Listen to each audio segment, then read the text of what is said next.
Hi friends, இப்போ நம்ம பார்த்துட்டு இருக்குது என்னன்னா டேபிள் டாப் கிரைண்டர் மேனுஃபேக்சரிங். எப்படி வந்து பார்த்தீங்கன்னா நம்ம மேனுஃபேக்சரிங் பண்ணியிருக்கோம் அப்படிங்கிறத உங்களுக்கு காமிச்சிட்டு இருக்கோம். நம்ம வந்து பார்த்தீங்கன்னா 5 கலரில் ரெடி பண்ணியிருக்கோம். இது எல்லாமே கலர் வந்து எப்படி இருக்குங்கிறத பார்த்துக்கோங்க.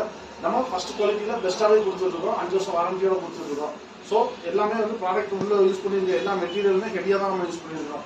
அது காப்பர் காயிலாக இருக்கட்டும், காயில் வந்து பார்த்தீங்கன்னா நல்ல ஃபர்ஸ்ட் குவாலிட்டியான நம்ம ஒயர் தான் யூஸ் பண்ணியிருக்கிறோம். சும்மா லோக்கலாக எதுவும் யூஸ் பண்ணாமல் ஃபர்ஸ்ட் குவாலிட்டி தான் யூஸ் பண்ணியிருக்கோம். அது நிறைய வீடியோஸ் நம்ம போட்டுருக்கோம். எந்த மாதிரி காப்பர் காயில் நம்ம யூஸ் பண்ணியிருக்கோம் அப்படிங்கிறது நம்ம போட்டுருக்கோம். அதனால தான் 5 வருஷம் வாரண்டி நம்ம இதுலேயே வந்துடும். நம்மளோட அட்டை பாக்ஸ்லேயே வந்து உங்களுக்கு வந்துடும். ஸோ நம்ம தமிழ்நாடு ஃபுல்லாகவே வந்து நம்ம இங்கேருந்து பார்சல் மூலமாக நம்ம டெலிவரி பண்ணிட்டு இருக்கிறோம். உங்களுக்கு இந்த கிரைண்டரில் பிடிச்சிருந்துச்சுன்னா ஒரு பெஸ்ட்டான இது நம்ம ஹோல்சேல் ப்ரைஸில் வாங்கணும், பெஸ்ட் ப்ரைஸில் வாங்கணும், லோவஸ்ட் ப்ரைஸில் வாங்கணும் அப்படின்னா நீங்கள் ஸ்க்ரீனில் தெரியுற நம்பருக்கு கால் பண்ணுங்கள். நம்ம உங்களுக்கு டெலிவரி பண்ணிடுவோம். அது ஒரு நம்பராக இருந்தாலும் பரவாயில்ல, நம்ம டெலிவரி பண்ணிடுவோம்.